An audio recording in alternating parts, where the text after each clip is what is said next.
నమస్తే రమ్మగారు. నమస్తే జయ. రమ్మగారు, ఏదైనా మంచి స్టోరీ చెప్పండి. ఎస్ జానకి గారు కొన్ని కథలు పంపించారని చెప్పాను. మనం ఏం చేసాం, పులిరాజు కథ చెప్పుకున్నాం కదా, ఆవిడ ఏమన్నా కథ అని ఇంకోటి పంపారు. కథ పేరే అదా? ఏమన్నా.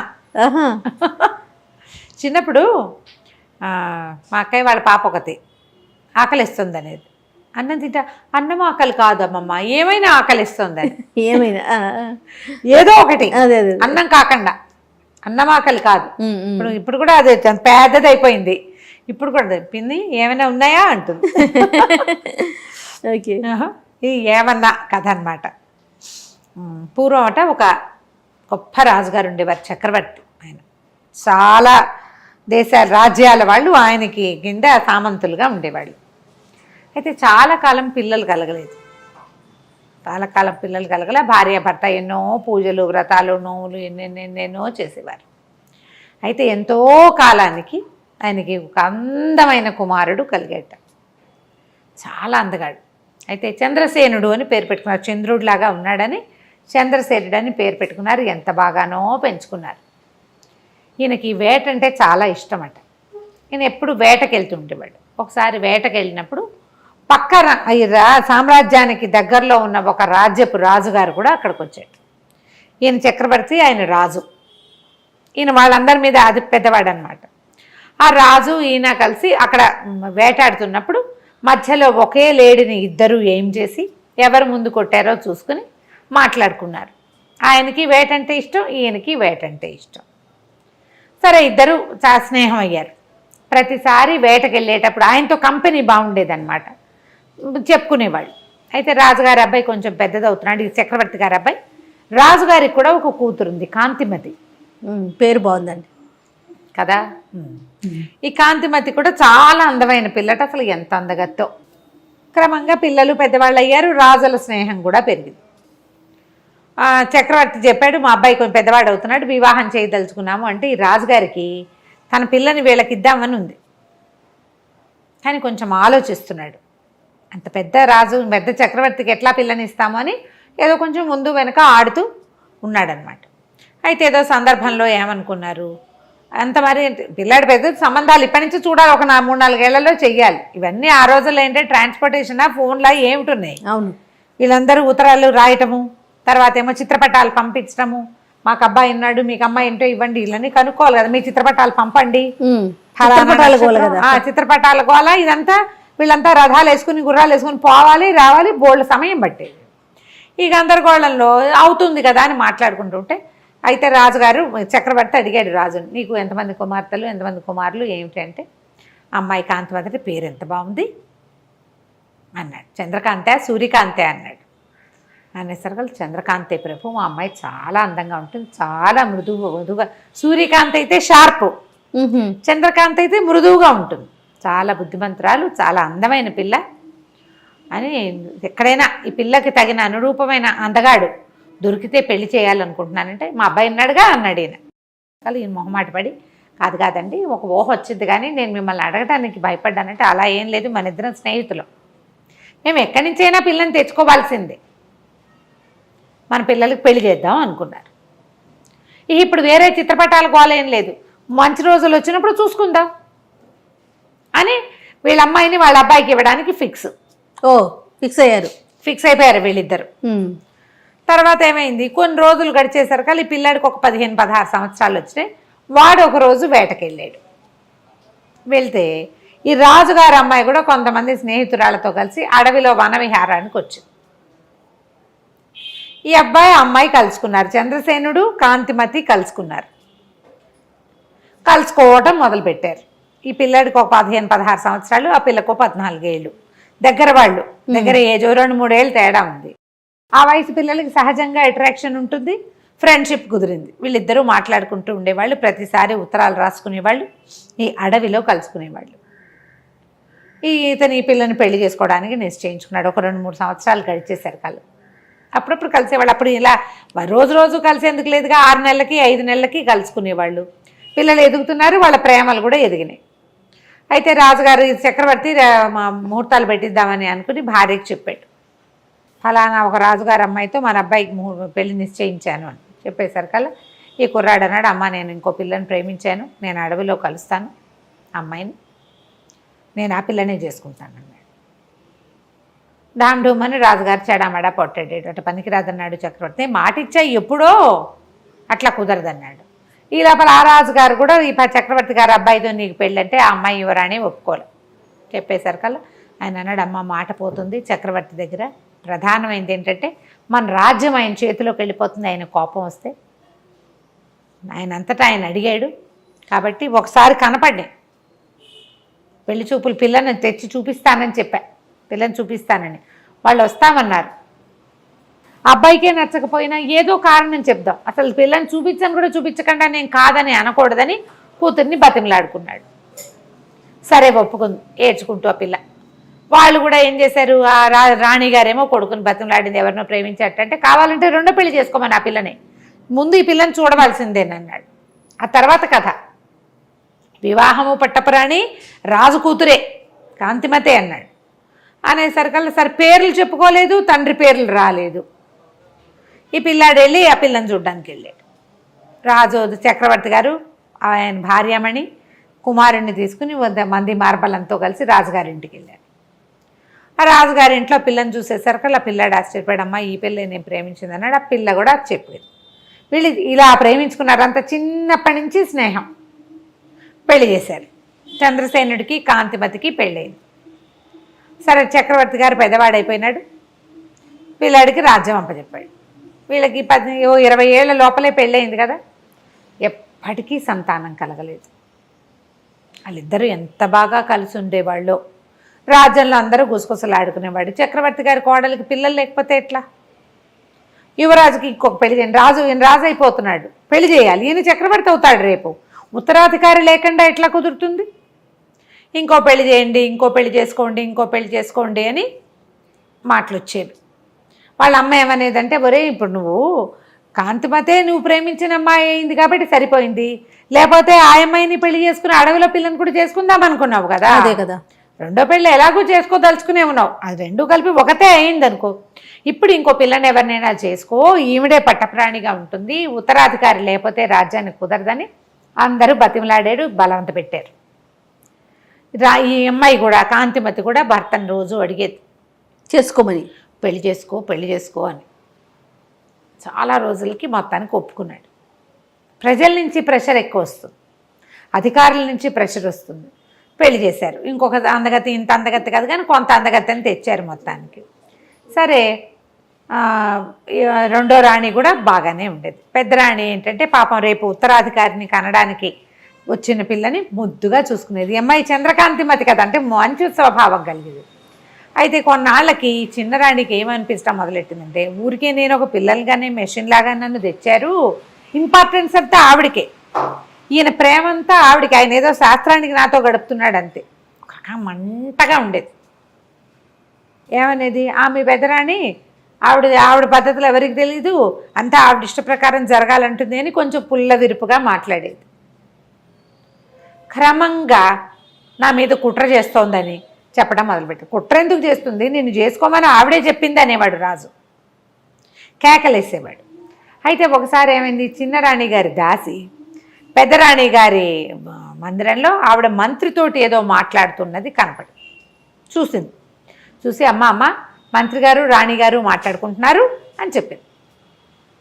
అది మామూలు మాటే. వెంటనే చిన్నరాణికి ఏం తట్టింది, మంత్రి రాణి కలిసి గూడు పుఠానీ చేస్తున్నట్టుగా చూపించచ్చు, క్రియేట్ చేయొచ్చు. ఏమని చెప్పేది, అంతకుముందు నాకు ఇవాళ వాంతులు అయిపోయినాయి, నెలతప్పేసాను అనుకున్నారు, కాదు నాకు ఆహారంలో ఫుడ్ పాయిజనింగ్ అయింది అని చెప్పేది రాజుకి.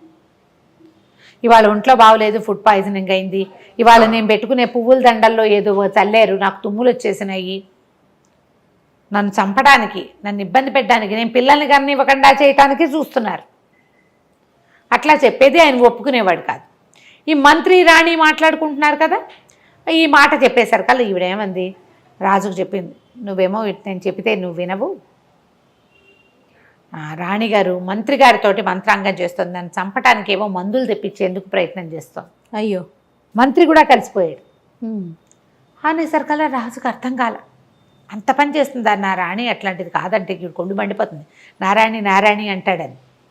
కావాలంటే కనుక్కో నువ్వు మంత్రి వచ్చాడో లేదో కనుక్కో. అప్పటికి ఒక 20-30 సార్లు విన్నాడేమో. ఆల్రెడీ కొంచెం కలుషితం అయింది లోపల కొద్దిగా. ఏమైంది, ద్వారపాలకుల్ని ఇవాళ ఎవరెవరు వచ్చారు అని కనుక్కుంటే మంత్రి గారు వచ్చారు. ఎంతసేపు ఉన్నారు? అరగంట సేపు ఉన్నారు. ఎవరితో మాట్లాడారు? రాణితోటి మాట్లాడారు.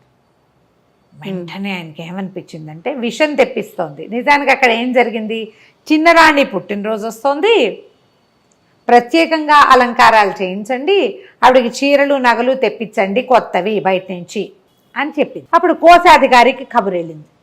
చిన్నరాణి గారి పనుపున మంత్రి గారు ఏమైనా డబ్బు తెప్పించుకున్నారా అని. డబ్బు తెప్పించుకున్నారు. ఆయన తెప్పించుకున్నది బట్టలకి నగలకి వాటికి. అది తెలియదు డబ్బు వెళ్ళిందన్నమాట మాత్రమే బయటపడింది. పడంగానే ఇక ఇంకేముంది, రాజుగారికి విపరీతమైన కోపం వచ్చింది. నువ్వే పెళ్లి చేసుకోమన్నావు, ఉత్తరాధికారి కోసం పెళ్లి చేసుకుంటే ఆ అమ్మాయి తెచ్చిన అమ్మాయిని ఏమైనా చేసేస్తే వెంటనే రాణికి అంతఃపురం నుంచి బహిష్కారం వచ్చేసింది. అయ్యో.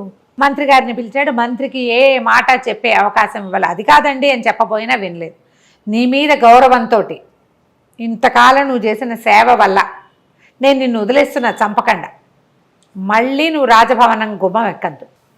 ఈ మంత్రి గారికి దూరంగా ఒక పల్లెటూరులో ఆయన కుటుంబం ఉంది. ఆయన వస్తూ పోతూ ఉంటాడు ఇక్కడికి. మీ ఊరు వెళ్ళిపో, నువ్వు మళ్ళీ రాజధానిలోకి రావద్దు, నువ్వు ఆవిడికి లోబడిపోయావని నాకు అర్థమైపోయిందంటే అది కాదండి అని చెప్పపోతాడు. ఇక వినడు రాజు. సగం చెడిన బుర్రలో పెద్ద విత్తనం పడితే పూర్తిగా చెడిపోతుంది అంతే. మంత్రిని పంపించేశాడు. రాణిగారికి బహిష్కారం ఏమిటంటే, రాణిగారికి ఒక పాత పురాతనమైన పడిపోయేలాగా ఉన్న ఒక పాత రాజభవనం ఒకటి ఉంది. ఇవి అక్కడ ఉండాలి. ఈవెన్ అక్కడ పంపించారు. పాతది, పడిపోయేందుకు శిథిలావస్థలో ఉంది. ఎవ్వరూ సహాయం లేరు. ఒక నత్తి నంగిగా ఉండే ఒక కుర్రవాడిని ఆవిడకి పని మనిషిగా ఇచ్చారు అంతే. ఆ కుర్రాడి సాయంతో నువ్వు అక్కడ ఉండు, నీకు ఇక అంతఃపురం ప్రవేశం లేదు. ఊరికే ఊహే జరిగింది కానీ క్రియ జరగలేదు. కాబట్టి క్రియ ఏదైనా జరుగుంటే చంపేసేవాడు. చిన్నరాణి పదే పదే చెప్పింది క్రియ కూడా జరిగిందని. ఆయన నమ్మల. నాకు తెలిసిందేమిటి ఇదే కాబట్టి నేను ఇంతే శిక్ష ఇస్తానన్నాడు. కొంచెం అంతఃపురానికి చాలా దూరంలో ఉన్న పురాతనమైన ఒక బిల్డింగ్లోకి ఆవిడని షిఫ్ట్ చేశారు. ఈ పెట్టిన కుర్రాడేమో వెర్రివాడు. రోజు అన్ని జొన్నలు వచ్చేవి వీళ్ళకి ఆహారానికి.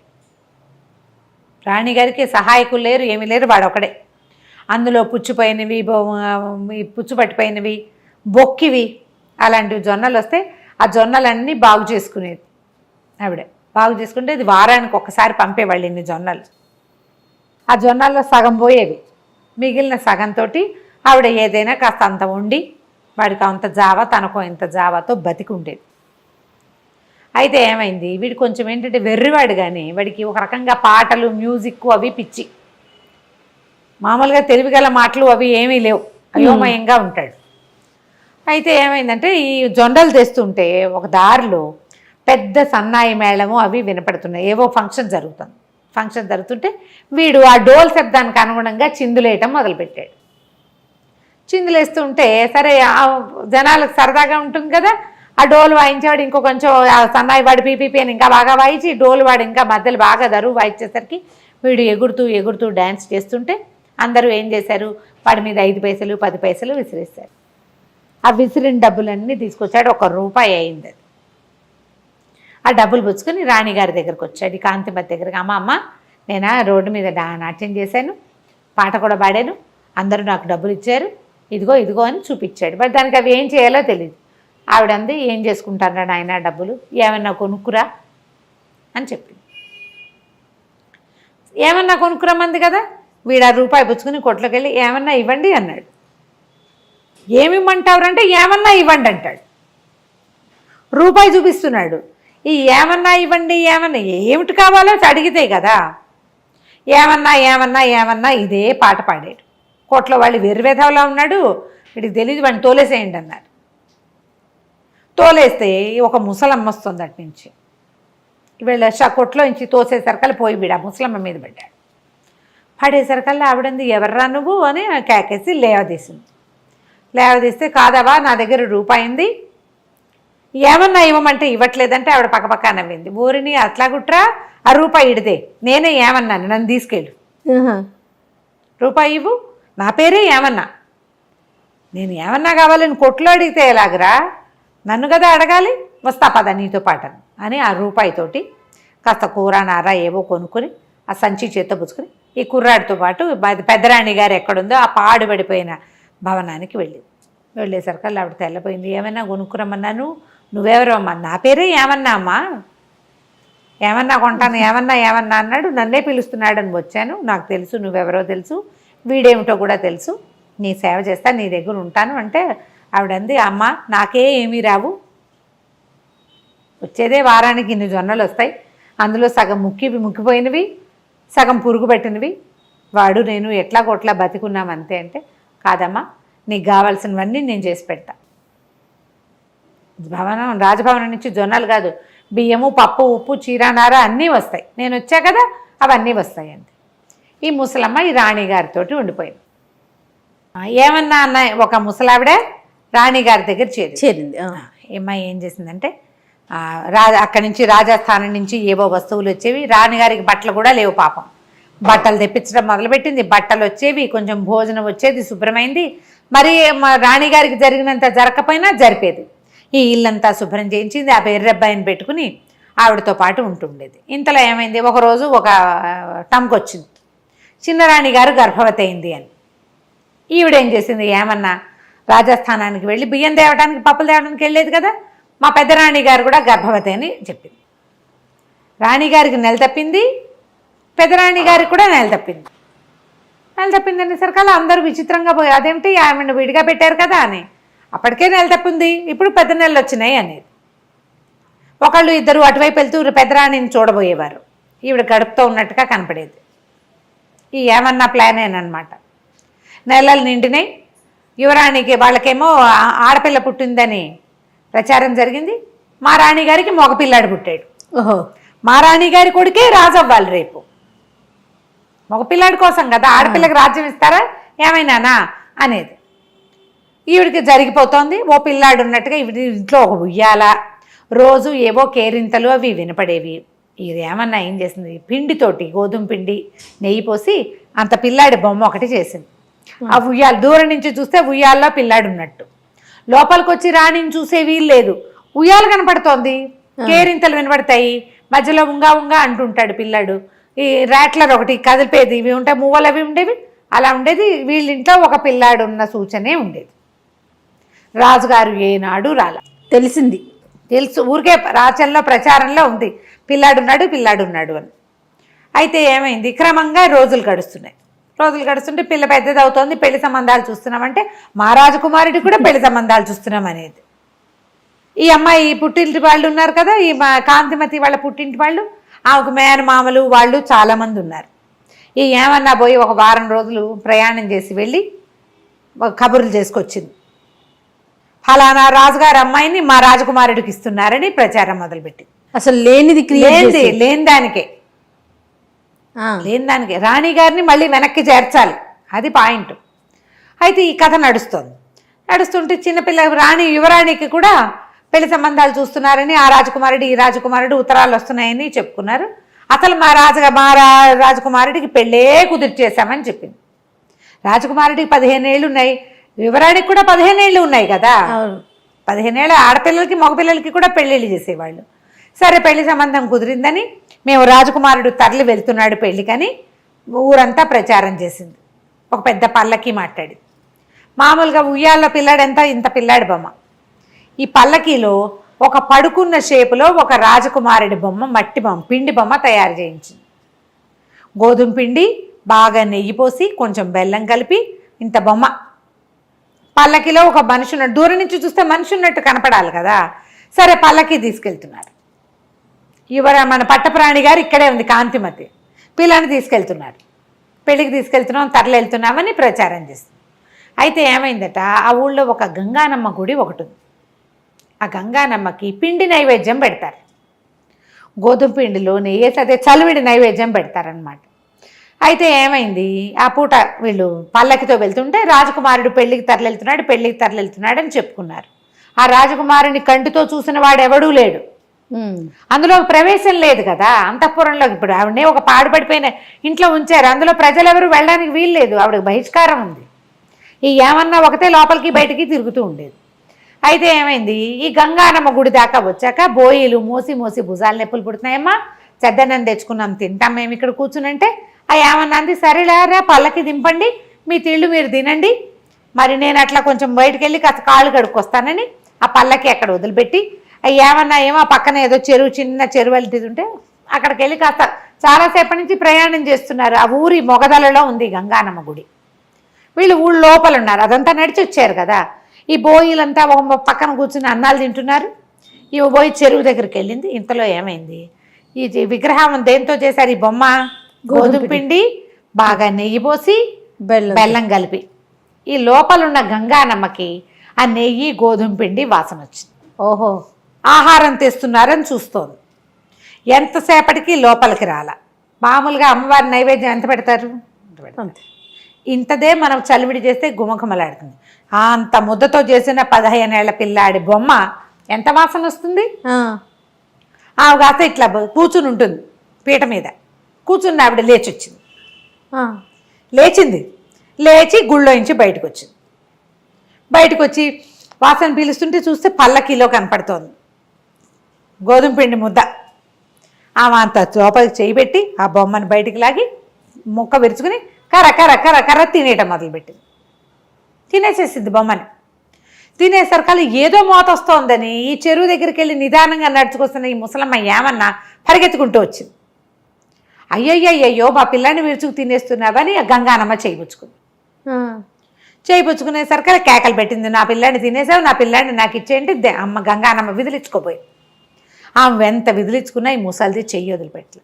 నా పిల్లాన్ని నాకు ఇచ్చే, నా పిల్లానికి 15 ఏళ్ల లక్షణమైన పిల్లవాడు, కాబోయే పెళ్లి కొడుకు, అలంకారం చేసి తెస్తే మింగేస్తావా అమాంతావు, నా పిల్లాన్ని నాకు ఇచ్చేళ్ళు, నువ్వేం చేస్తావో నాకు తెలియదు. గంగానమ్మ వదలవే అంటుంది. వదలవే లేదు, ఏమీ లేదు. ఇప్పుడు ఏం చేసింది, కాళ్ళతో చేతులతో పట్టుకుని ఇంత శక్తుల్లో ఉన్న గంగానమ్మని గట్టిగా పట్టేసుకుంది. ఆమె తోస్తుంది, ఇది వదలదు. అక్కడి నుంచి విసుగు, ఇచ్చాను బా పిల్లాడేగా వదులు అని ఒక్క విదిలిచ్చేసింది. ఈమె పోయి మేనా దగ్గర పడింది, ఆ పల్లకి దగ్గర. గంగానమ్మ దబా దబా అడుగులు వేసుకుంటూ లోపలికి వెళ్ళిపోయింది గుళ్ళోకి. ఇంతలో ఈ మేనా దగ్గర పడింది కదా, మేనాలో ఏమిటో మేనా ఇలా కట్టెని పక్కకు తొలిగేసరికల్లా అక్కడ ఒక 15 ఏళ్ల పిల్లాడు పడుకుని ఉన్నాడు. బొమ్మ ఉంది మొదట, బొమ్మ ప్లేస్లో లక్షణంగా అమ్మవారు ఇచ్చిన అనుగ్రహం కదా. ఆ పిల్లాడినే విరుచుకు తిన్నాను అనుకుని పిల్లాడిని ఇచ్చేసానంది. 15 ఏళ్ల రాజకుమారుడు చక్కగా అందంగా ఉన్నాడు. చెప్పింది కదా, అందమైన పిల్లవాడు, పెళ్లి కొడుకుగా అలంకారం చేశాం. ఒక అందమైన పిల్లాడు పెళ్లి కొడుకుగా అలంకరింపబడి ఏ పడుకున్న పోజులో ఆ బొమ్మను పెట్టిందో అదే పోజులో కనపడ్డం మొదలుపెట్టి. సూపర్. ఏమో చంకలు గుద్దుకుంది. అమ్మో భగవంతుడు ఎట్లా కరుణించాడు. పెద్దరాణి బుద్ధిమంతురాలు, ఆమె ఎవ్వరికీ ద్రోహం చేయనందుకు అమ్మవారు ఇట్లా కరుణించింది. అక్కడి నుంచి బోహం అని మోసుకుంటూ పోయారు. ఈ లోపల ఏమైంది, ఇప్పుడు ఈ అమ్మాయి ఏమన్నా ఎవరికైతే పెళ్లి కొడుకుని కుదిర్చామని చెప్పిందో ఆ రాజుగారి దగ్గర నుంచి వీళ్ళందరికీ కబుర్లు వెళ్ళినాయి, మా పిల్ల పెళ్ళి అని. వీళ్ళ పద్ధతి ఏమిటి, పిల్లాడు వెళ్ళి పెళ్లి చేసుకోడు రాజుల్లో, కత్తికి బాచకం కట్టించి పెళ్లి చేస్తారు. ఓకే, తర్వాత పిల్లని పంపుతారు. వీడు పిల్లకి ఎదురెళ్ళటానికి ఈ పెళ్లి కొడుకుని తయారు చేసి పెట్టుకున్నారు వీళ్ళు. తర్వాత కథ ఏమైనా కానీ ఇలా ఒక ప్రయత్నం చేసింది అంతే. కత్తికి బాచకం కట్టాక మాకు వద్దని కూడా అనొచ్చు. కథలో ఎక్కడో ఒక చిన్న మెలికలాగా కనపడుతుంది. అక్కడి నుంచి ఈ రాజుగారు చంద్రసేనుడు భార్యా సమేతంగా పెళ్లికి వెళ్ళాడు. వాళ్ళు పిలిచారు, రెండో భార్యను తీసుకుని వెళ్ళాడు. అక్కడికి వెళ్ళేసరికల్లా ఏమైంది, కత్తికి బాచకం కట్టారు. ఎవరి కుమారుడు అంటే రాజుగారు చంద్రసేనుడు కుమారుడే. చంద్రసేనుడు కాంతిమతుల కుమారుడు. అతను కత్తికి బాచకం కట్టి పెళ్లి చేస్తున్నారు. ఈయన ఆశ్చర్యపోయాడు. ఆ కుమారుడు ఎవడో చూడాలి. ఆ కత్తిని రాజకుమార్తెని తీసుకొస్తే వీళ్ళేమో పల్లకి ఎదురుకుండా తీసుకెళ్లారు. ఈ ఊరి ఆ రాజ్యం పొలిమేరల్లో రాజకుమార్తెని తీసుకొస్తే రాజకుమారుడు పల్లకిలోంచి దిగాడు. ఆ దిగిన పిల్లాడిని చూస్తే నిర్ఘాంతపోయాడు రాజు. ఏమిటి ఇంత పిల్లాడా, వీడు నా కుమారుడు అవటం ఏమిటి? ఊరంతా ప్రచారంలో ఉంది కానీ రాజుకేం పెద్దగా తెలీదు, చిన్నరాణి వినేది అనుకునేది. పిల్లాడు చూస్తే మహా అందంగా ఉన్నాడు. 15 ఏళ్ల వాడు, ఆ పిల్లకో 12 ఏళ్ల పిల్ల రాజకుమార్తెకి. సరే ఆ రాజకుమార్తెని పల్లకి ఎక్కించుకున్నారు. పిల్ల ఒకళ్ళనొకళ్ళు చూసుకుంటున్నారు. చంద్రసేనుడు గుర్రం వేసుకుని ఆగ మేఘాల మీద పరిగెత్తుకుంటూ ఆ పడిపోయిన శిథిలాల బిల్డింగ్ ఉంది కదా అక్కడికి పరిగెత్తాడు. ఆ కాంతి ఈ లోపల ఏం చేసింది, ఏమన్నా కూడా కబురు చేసింది, అమ్మవారి అనుగ్రహం నీ మీద పరిపూర్ణంగా ఉన్నది, ఇట్లా ఒక బిడ్డ వచ్చాడు, ఒక పిల్లవాడు మనకు లభించాడు, ఈ పిల్లవాడు నీ పిల్లాడే, నీ పిల్లాడి కోసమనే పంపించింది ఆవిడ అని చెప్పేశారు కల్లా. అప్పుడు రాజుగారు పరిగెత్తుకుంటూ వెళ్ళాడు కదా, వెళ్ళి అడిగాడు, ఈ కుర్రాడు నా కుమారుడా, నువ్వు ఎప్పుడు గర్భవతి అయ్యావు, ఎప్పుడు సంతానం కలిగిందంటే నీ దగ్గర నుంచి వచ్చే నాటికే నాకు నెల తప్పి ఉంది అని చెప్తుంది ఆవిడ. చెప్పేశారు కల్లా చెప్పమంది కదా, నేను ఇది నిజమే చెప్తున్నానని అనుకో, ఆ కుమారుడు నీ కుమారుడే, భగవంతుడి అనుగ్రహం మనకి ఇలా కలిగింది. ఆశ్చర్యపోయాడు, ఇట్లా ఎట్లా జరిగింది, ఇంత పిల్లాడిని నేను ఎట్లా పోగొట్టుకున్నాను, రాజ్యానికి ఉత్తరాధికారి అయిన వాడు ఈ శిథిలాలయంలో ఉండటం ఏమిటి, ఆయనకు అర్థమే కాల. ఫీల్ అయ్యాడా? ఫీల్ అయ్యాడు. సరే అక్కడి నుంచి రాజకుమారుడిని మరి ఇక్కడికి ఎట్లా తీసుకొస్తారు, రాజకుమారుడిని రాకుమార్తెని తమ ఇంటికి తీసుకెళ్ళి సగౌరవంగా కాంతిమతిని కూడా పల్లకి పంపించి రాజస్థానానికి రప్పించాడు. అప్పుడు ఈ ఏమన్నా అని పిలిపించాడు. ఆవిడ ఏం చెప్పిందంటే అందరికీ చెప్పింది ప్రజలకి, రాణిగారికి కుమారుడు కలగలేదు, ఈ కుమారుడు రాణిగారికి పుట్టిన కుమారుడు కాదు, ఆమె సహనంగా 15 సంవత్సరాలు తను చేయని తప్పుకి ఒక్క కంప్లైంట్ కూడా లేకుండా పుచ్చిపోయిన జొన్నలు పంపించిన ఆ వండుకు తిని నిశ్శబ్దంగా ఉన్నందుకు గంగానం ఇచ్చింది ఈ రాజ్యానికి ఉత్తరాధికారి అని చెప్పింది. నేను మంత్రి గారి ఇంట్లో పనిచేసేదాన్ని, మంత్రి గారికి ఇక్కడ సహాయంగా ఉండేదాన్ని, మన రాజుగారు మంత్రి గారిని ఊరు పంపించేస్తే నాకు పని లేకుండా పోయింది. నేను ఈ మహారాణి దగ్గరికి వెళ్ళే మార్గాన్ని చూస్తుంటే ఈ కుర్రాడు తగిలేడు నాకు, వాడు ఏమన్నా కొంటా అంటే ఆ ఏమన్నాగా నేను వెళ్ళాను, మంత్రి గారి దగ్గరికి వెళ్ళి ఇట్లా మహారాణి దగ్గర చేరానని చెప్తే ఈమెకు కావలసిన ఆహారము దినుసులు అన్నీ కూడా మంత్రి గారే ఇచ్చాడు. ఇప్పుడు ఆ రోజున చిన్నరాణి రాజుగారికి కంప్లైంట్ చేసింది, ఏమిటి వీళ్ళిద్దరూ గూడు పుఠాని చేశారని. ఏం మాట్లాడారో రాణిగారితో మంత్రి గారితో విడివిడిగా సభలో వినండి. చిన్నరాణి పుట్టినరోజు, రేపొద్దున ఆవిడకి పుట్టబోయే సంతానమే ఉత్తరాధికారి అవుతుంది, ఆమె మొదటి పుట్టినరోజు మన రాజ్యంలో ఘనంగా చేయాలని, ఆమెకి చీరలు నగలు తీసుకురమ్మని, పుట్టినరోజు ఏర్పాట్లు గ్రాండ్గా చేయమని రాణిగారు చెప్పింది. రాణి కూడా రాజుకి నేను చేసింది ఇది అని చెప్పి ఇంత ప్రూఫ్ బయటపడేశారు కల్లా రాజుగారు చిన్నరాణిని తెగ తిట్టిపోసాడు, ఆమె వెళ్ళిపోమన్నాడు. నీ వల్ల నేను నా రాణికి దూరం అయ్యాను, మంత్రికి దూరం అయిపోయాను, ఏదో భగవంతుడు అనుగ్రహించి ఇలా ఒక కుమారుడు వచ్చాడు అదే అనేసరికల్లా పెద్దరాణియే చెప్పింది, వద్దు వద్దు, ఆమె ఏమంటారంటే మన ఇన్సెక్యూరిటీ ఫీలింగ్, నువ్వు పెళ్లి చేసుకున్నావు భార్యతోటి బాగా ఉండకుండా ఎంతసేపు పెద్దరాణి పేరే తలుస్తుంటే రెండో వాళ్ళకి మంటగానే ఉంటుంది, ఇట్లా చేయొద్దు, ఆమె కూడా ఒక కూతురుంది, మన రాజ్యానికి యువరాణి, పిల్లని మంచి చోట ఇచ్చి పెళ్లి చేసుకోవాలి, ఇంకా సంతానం కలగచ్చు మనకి అని బతిమలాడి ఉంచేసుకుంది. ఈ గంగానమ్మ ఇచ్చిన రాకుమారుడికి సూర్యసేనుడు అని పేరు పెట్టుకున్నారు. ఆ సూర్యసేనుడికి పెళ్ళైపోయింది కదా, పిల్లాడి యువరాజుగా కొంతకాలం ఉండి తర్వాత ఆ రాజ్యానికి ఉత్తరాధికారి గంగానమ్మ ఇచ్చిన ఆ సంతానమే రాజయ్యాడు. ఏమన్నా కథ చాలా బాగుంది రమ్మ గారు, సూపర్గా ఉంది కదా, చాలా బాగుంది. నమస్తే.